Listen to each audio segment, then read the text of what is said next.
오두막 이야기 99번째 시간 5분의 책 들고 막 읽어주는 목사입니다.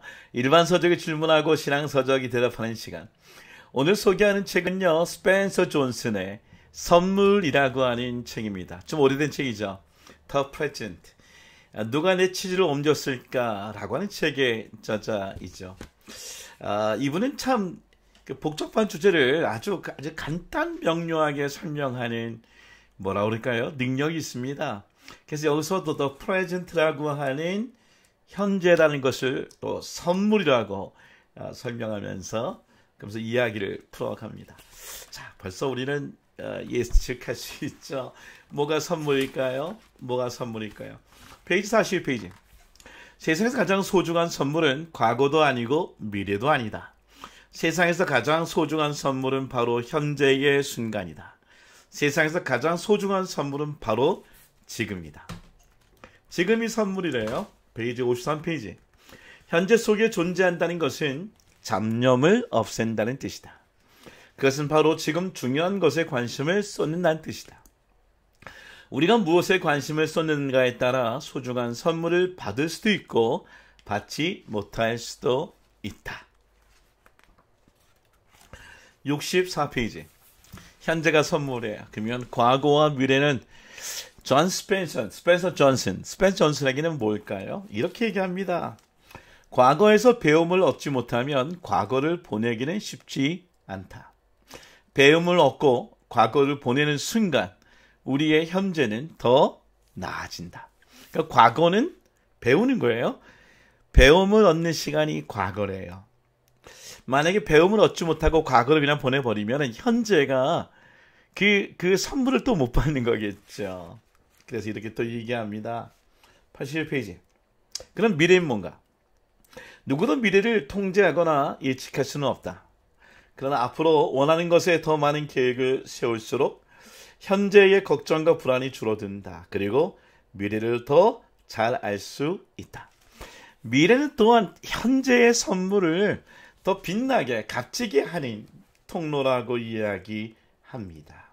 와, 여러분 현재의 선물로 여길 수 있기 위하여 과거에는 배우고 미래는 계획하여 또 현재를 빛나게 하는 이 얘기에 대하여 좋은 신앙서적이 있습니다.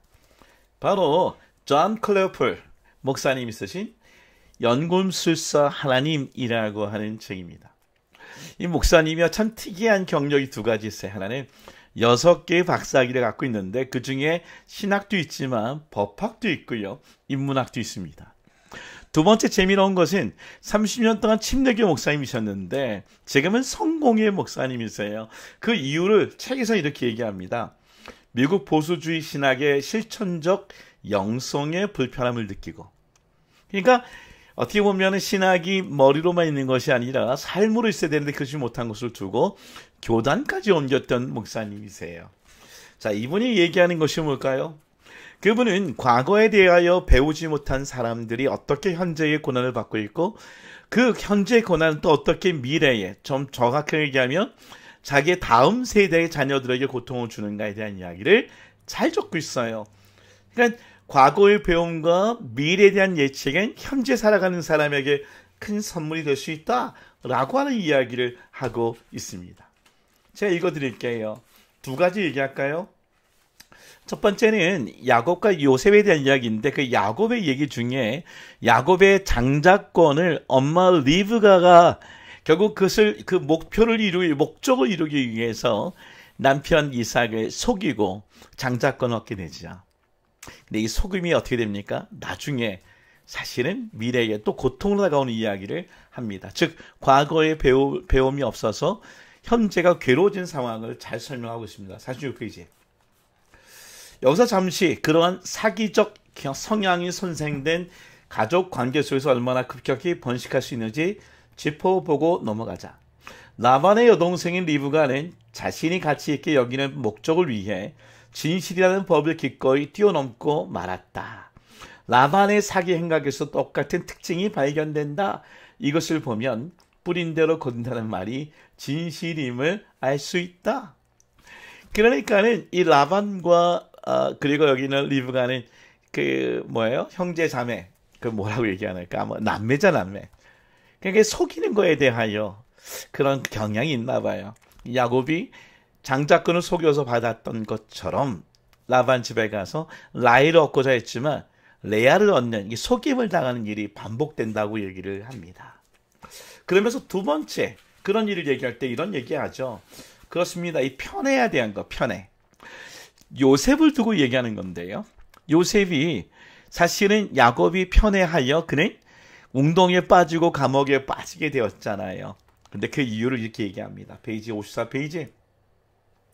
그런데 아비된 야곱의 처신에는 한 가지 이해할 수 없는 아이러니가 있다. 야곱 자신이 누구보다 편애의 폐해를 잘 아는 당사자였기 때문이다. 오래전 아버지 이삭이 자신보다 형 에서를 드러내고 편애한 탓에 그 자신 뼈아픈 고통을 겪은 터였다. 인류의 어처구니 없는 실패 가운데 하나는 과거의 경험들이 그냥 헛되이 우리를 스쳐가도록 방임하는 성향에 개인한다. 와우. 여러분, 그렇게 그런 그 편애를 당했던 그 아버지로부터의 편애, 또 엄마로부터의 편애, 이 사건을 통해 고통을 받았는데 요셉을 편애함으로 말미암아 고난받는 이야기를 기록되고 있는 거예요. 그래서 이렇게 얘기합니다. 자, 어떤 게 선물일까요? 우리 기독교 복음의 본질이 이 놀라운 야곱의 옛 이야기에서 구체화되고 믿는 것은 같은 이유다. 야곱처럼 우리 역시 생명을 얻을 만한 아무런 공로도 없었다. 그것은 전적으로 뜻밖의 순수한 선물일 뿐이다. 선물이라는 거예요. 우리의 현존은 오로지 하나님의 순전한 선하심에서 그 근원을 찾을 수 있으며 그분에게 복 주시기 위한 의도가 전부다. 여러분, 우리가 현재가 선물이라 왜요? 하나님의 선물이기 때문에. 그래서 이런 얘기를 해요. 이게 왜 선물인가? 페이지 117페이지 보면 이런 말이 나옵니다. 나의 핵심 논지는 이러하다. 선하신 관용의 하나님을 긍휼히 자비의 하나님이 되게끔 촉구한 경이로움을 배우면 무조건적 사랑과 긍휼이 있을 뿐만 아니라 인간의 자유가 낳은 잘못된 선택을 취해서 성장과 축복의 경험으로 바꿔놓을 수 있는 하나님의 오묘하신 능력에 대한 신뢰가 있었다. 그런 의미에서 연금술사의 이미지가 가장 적당한 것 같다. 연금술사는 납을 금으로 바꾸는 방법을 찾기 위해 쓴 고대 과학계의 선구자였다. 그들은 한 종류의 물질을 취해서 그것을 다른 물질로 만들기를 원했다. 내가 믿기로 하나님은 선하심과 무조건적 사랑 외에 고대 연금술사들은 넘볼 수도 없던 재능의 소유자이다. 사도 바울에 따르면 죽은 자를 살리시며 없는 것을 있는 것으로 부르시는 하나님만이 이러한 유의 오묘한 능력을 지니셨다. 이런 얘기합니다. 자유의지가 이 동그라미 두 개의 동그라미인데 안에 있는 동그라미는 자유의지래요. 여기서 많이 우리가 실패하고 경험했는지 모르지만 그 밖에 겉에 또 하나의 동그라미가 있다고 얘기를 합니다. 그것은 뭘까요? 바로 하나님의 영역이라는 거예요. 하나님의 영역. 오늘 그 영역에 들어갈수록 구속과 축복과 성장이 있는 삶을 살 수 있다고 얘기합니다. 하나만 얘기할게요. 페이지 61페이지. 여기서 핵심은 우리는 위대하신 아직 아니 the great not yet God의 하나님과의 관계 속에서 소망 가운데 머물도록 부름받았다는 사실이다. 우리는 어떤 사건의 본질에 관해 너무 섣부른 판단을 하지 마라. 여러분, 이 선물처럼 현재를 선물로 여기고 과거에 배움을 얻고 미래를 예측하십시오. 아무리 실수해도요, 섣부른 판단하지 마시고 우리 하나님을 믿는 우리가 되기를 원합니다.